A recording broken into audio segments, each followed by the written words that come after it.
Welcome to Rooster Talk, where we speak with ASX companies and the guys who run it to give us an update on the continuing story.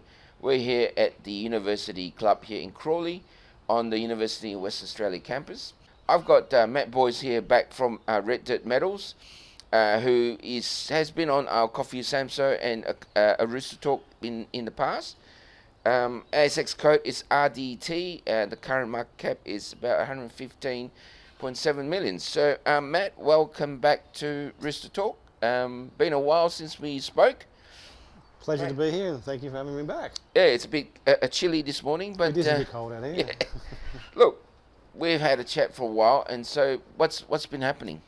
I think the last time we spoke, we've continued to be drilling predominantly at Mount Ida, our lithium asset just north of Menzies, northwest of Menzies. We've been at the stage, I think last time we spoke we had about 30,000 metres of drilling completed. We now have just upwards of 40,000 metres complete. We have 4 drill rigs on site. We've completed our regional geochem program on the regional side, looking for more pegmatites around the granite intrusive at Mount Ida. There's a large granitoid body which is supposedly where the source of the pegmatites are coming from, and we've completed that now. We're just currently going through revision of that data and targeting of that data and processing of it. And we have a 5th rig arriving, I think probably in about a week's time, which is an air core rig. And the idea for that air core program is to basically target the western eastern limb of this granitoid body and the anomalies that have been generated through the geochem. And we're continuing with the resource drill out of the central Mount Ida pegmatites, the Sister Sam, the Timoni, and the Sparrow pegmatites. And we've also recently released, as you can see, some very encouraging gold numbers out of the Baldock and the down dip extension of the Baldock and the Meteor lodes at Mount Ida. So it's been a busy quarter. Yeah, with the gold, I guess, we spoke before that you're more of a gold and lithium sort of one foot in each camp kind of story. Yeah. I know we off camera we sort of cleared this up, but I thought it would be a good question for the guys here. Yeah. Is there a relationship between the gold and the lithium that you are seeing? No, there's no relationship between the two. They're geographically very close to each other in space. The lithium mineralisation postdates the mineralisation of gold. The lithium sits more of an east-west. The pegmatites are trending basically east-west and plunging towards the north, and they're located on pre-existing faults through their orthosite unit. At the moment, that's where we're finding them. The gold lodes, on the other hand, are sitting in northwest, southeast trending shears, subparallel to the contact with the granitoid and the amphibolite, and they're not located only in anorthosite units. They're located in shears within the amphibolites. They're subvertical, and no, they don't coincide in the same geographic space as the pegmatites. They get very close in some places, sure, but mostly they're separate for the most part. I mean, is that quite unique? Obviously, the granite must be a potential source of both, or a player in both cases. Is this common to see this amount of mineralisation of lithium or pegmatites, you want to call it? Mm-hmm. And then you've got the gold there as well, right? I mean, yeah, I don't know of any other. I think Kathleen Valley was originally a gold mine or had gold mineralisation. I think Mount Catlin, same thing, or Mount Holland. One of the two had a Mount gold. Holland was gold. Yeah, Mount Holland was gold. Look, I don't see an analogous situation where we have high grade gold and the lithium and the pegmatites next to them. But look, it's a regional. There's a lot of deformation going on. There's a lot of movement. There's been a lot of mineralisation, a lot of fluid go through that area. So if you have a setting similar to that, then I don't see any reason why it couldn't happen again. Just that ours is historically Mount Ida was a very high grade gold mine, and that was the reason why we picked the asset up originally. We thought that high grade gold, high grade copper, because that's up to 1.5–2% copper in the Baldock lode as well.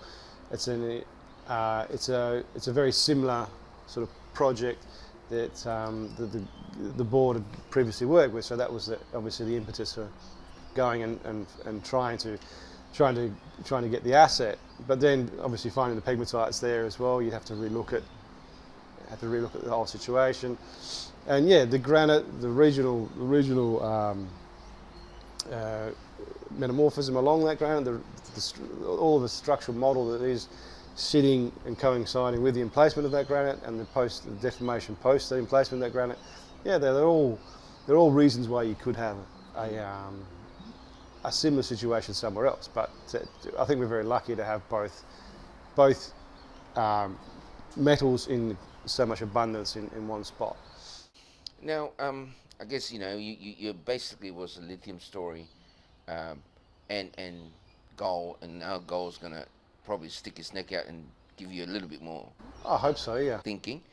Look, in your announcement in May, I mean, when you announced 31.9 meters at 1%, Yeah. 26.3. Look, they're good intercept. So for the guys out there who now, we've had a market wobble and everyone's sitting back and says, what is a good project? What is a good company? How can the investors look at these and what can they take away from this in terms of, how good or what should they be taking away from an announcement like that? I think what they should be taking away is that we're demonstrating that we have a high-grade lithium pegmatite, and we've got a pegmatite or multiple pegmatites with grades similar to assets in Western Australia that are producing. Thicknesses and tonnage is obviously going to be quite high. We are looking to release our first resource statement. We're aiming at the start of Q3.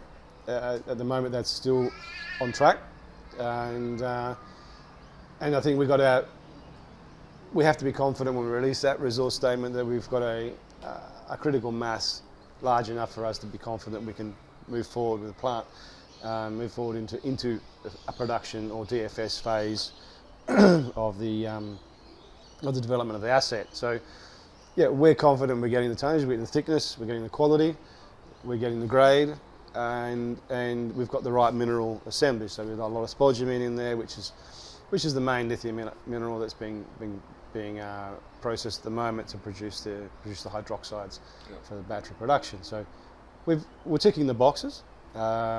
We've only just started, as I said before. We've only been at this now, 7-8 months since we started drilling, and to have a resource stat out in that time is a real achievement for us. So yeah, I think what people can take away is it's going to be the next hard rock lithium asset in Western Australia with a resource on it, and a resource which is very probably going to end up turning into a mine. Okay. So. And in that same announcement, I guess, figure 2, if I remember correctly, there's a cross-section of Sister Sam. Yeah. And, geologist looks at it, nice consistency drill hole through the pegmatite. You can join the dot that looks quite good. When you look at it, can we, as investors, look at it and say, looks like most of that pegmatite will carry that range of assays, the range of depth. Can we walk away and say that could be the case? I know a lot of this is extrapolation of drill holes, right? Yeah, we're not seeing a lot of variation in grade in that pegmatite. We've drilled it from, you do get depletion at the surface, so the lithium is quite mobile, so you're getting depletion down to about 50 metres, 60 metres from the surface in that particular pegmatite. Other pegmatites we do have, the timony gets a lot closer to surface before the lithium is depleted out of it. But from that 50, 60 metres below surface, all the way down to about 650 metres down plunge, we're seeing between 15, 20 and 30 metres of thickness consistently through the middle of the body. The grades are between 1.5 and 2.1% average over the width. We are seeing higher grades in our diamond holes than we originally saw in the RC drilling. It's something that we have to look into, but we're upwards of 1.5, 1.8, 2.11% over the widths, and we are seeing they are variable, the pegmatites, from place to place. They fractionate differently, so you're getting different lithium minerals and different assemblages in different parts of the pegmatite. We are seeing that as well, although we're consistently getting high spodumene levels throughout every drill hole we drill. We're not drilling any deeper now than the 600 metres down dip. We're now about 500 metres below surface. That's as far as we're going down. That's vertical deep. Yeah, it's quite deep now. So from what we have, we're sort of envisaging potentially half an open pit, half underground scenario, 50-50 for the sister salmon and Timoni pegmatites at the moment. Okay. And I mean, we've got to a point where we're happy. We think we've got the mass we need, the volume we need. And now, really, what's going to happen is we'll finish off our resource infill drilling in the next month.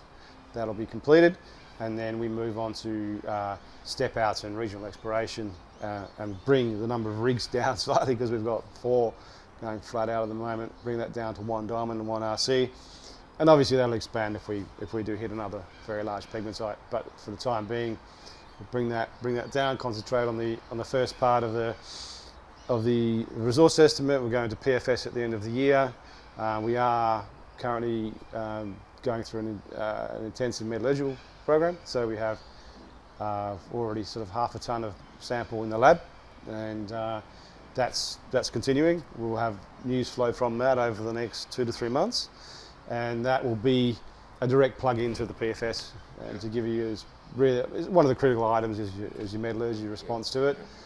And then we, in conjunction with the resource estimate, we'll do a mining study, and then we'll just keep moving along with that. And then the next step is also looking at potential off-takers and people and groups who will be interested in helping or being involved as in a joint venture or financing us through to production. So that's the game plan. It sounds like a long progress and looks really hard, but with the market the way it is, I mean, this must be the easiest job you've had, because off-takers would be, they'll be lining up. Anyone wanting to participate to get a chunk of the project will be lining up, I guess. Look, I was recently at the Fast Markets lithium conference in Arizona, and the level of interest and the bullishness of both off-takers and actual from the research side and the publication side, people looking at the actual market and looking into the demand and off-take requirements going forward was astounding, as I've never seen anything quite like it. Even though we've had this dip in the market and the lithium price has held up very, very well. You see that. Ask the guys at Pilbara, we were speaking to them when we were there. There's a consistent demand. We've had a lot of inbound interest, a massive amount of inbound interest from off-takers. And as you can see, recently we employed Gower He. Gower is ex-Mitsui. He was responsible for organising all their offtake of the lithium and some iron and copper gold over the last 10 years. So someone who knows the industry very well. And the level and the aggressiveness, I think, especially from the Korean, Chinese, and also European off-takers and future off-takers, people who are constructing hydroxide and converter capacity that don't have feed, is quite astounding. There was I didn't get the feeling that the lithium market was going down at all. It's definitely still, they're still forecasting big supply deficiencies up until 2030, 2035. So yeah, it's a nice place to be at the moment. I think in some ways the recent weeks of turbulence on the market sort of settled some of that dust out between who is at your level, who's still got a fair bit of work to go, yeah, and who's maybe above your level. Yeah, I think the clarity might be for us. I mean, for the guys on the market, I think might be a bit more clear. Do you agree with that comment?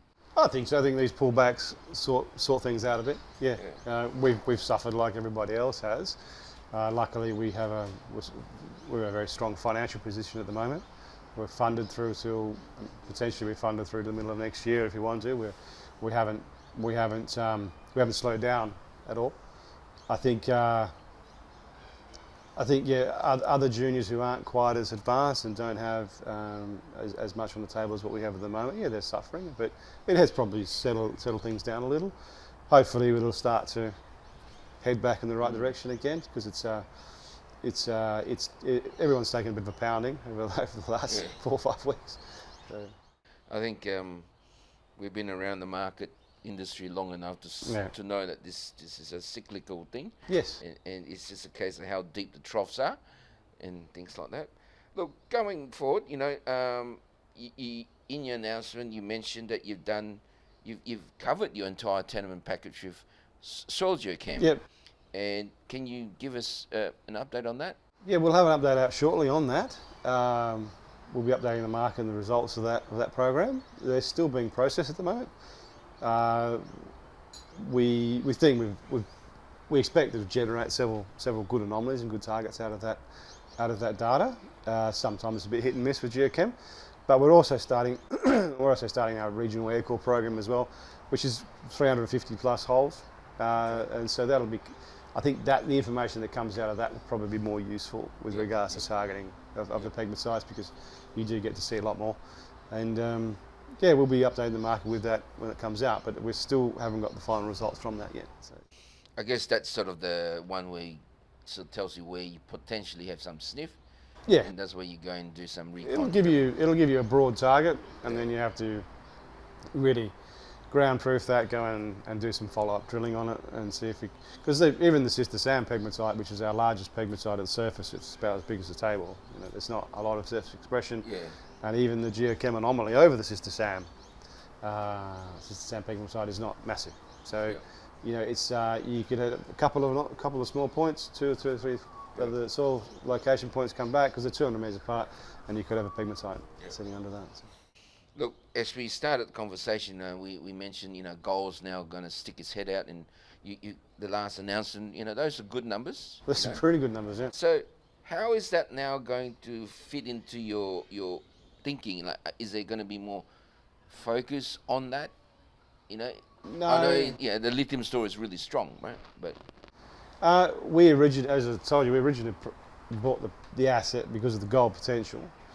We have in the budget this year, we've had 100,000 metres of drilling this year, all up from November last year through the end of this year, is programmed. And of that, probably 20% will be focused on gold. We do want to get an updated gold resource out subsequent to the release of the maiden lithium resource. I still think Mount Ida has 500,000 ounces of high-grade gold potential on it. I think it's an unloved asset. It hasn't been systematically drilled for a very long time. We are consistently hitting high-grade mineralisation there, and to get 5.5 metres at 55 grams, it just shows you what potential is there at Mount Ida. Also, I think it was 3.2 metres at 24 at depth into panels that haven't been previously drilled. You've got to remember that Mount Ida, in that 5 kilometre central zone, which has produced 300,000 ounces at 17 grams historically, the average hole depth in that corridor is only 75 metres below surface. So there's massive potential there, massive potential for gold mineralisation. It's how do we get the value into red dirt metals with the gold? That's the issue at the moment. When I think the gold mineralisation is probably attributing zero to us, and so we need to find a way that gold can start to add some value to us. Because alone, it would be just on those results alone, you have a gold company.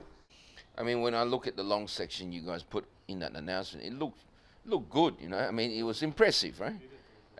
There's a bit of gap, but I think most people would be happy with that kind of. Most people would be very happy with it. Yeah, I think any junior explorer that had that gold asset would be very, very happy. Yeah, I think, and we are happy to have it. The thing is like I said before, it's trying to get some value out of it. It's trying to get the market to realise that you've got 2 commodities, or 3 because we've got copper as well.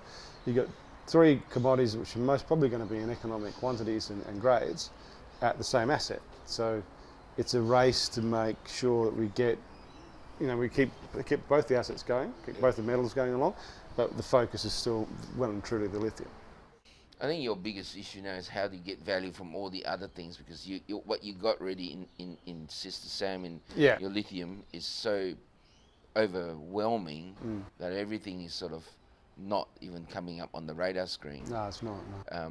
Because the exploration, as you mentioned, the exploration potential for more is there. It's not even been tap, No. right? So because that what you have is good, really, right? You can only do so much. I mean, we're doing a lot. Since we started in November last year, we've expanded the team dramatically. We've tripled the size of our team, both here in the city and at site. We've got GIS capability in-house now, ESG capability in-house now. We have exploration manager Charles Hughes is doing a fantastic job. He's joined us from Bellevue. We've managed to tear people out of institutions like Ramelius and Apollo. So we have some really good staff. We have some excellent geologists on site. We've got a really good group of people. We are going flat out with the 5 or 6 geos we have at the moment. I don't think we want to expand much more than that for the time being. We have 4 rigs. It's a lot of work, and I think really at the moment I don't think we can go much faster, to basically put it into context. And we'll just keep on drilling. We'll then keep drilling at this rate for at least another 2 months, and then hopefully have a bit of a breather, probably somewhere in about September, August, September. Sit back and evaluate where we're sitting, and then start again. All right. So look, going forward, what's the news flow for guys out there? I know we've talked a lot about it. Yep. Maybe you can sort of summarise it. In the short term, we'll have the geochem results of geochemistry and future targeting, and potentially an exploration target outside of the central Mount Ida project area.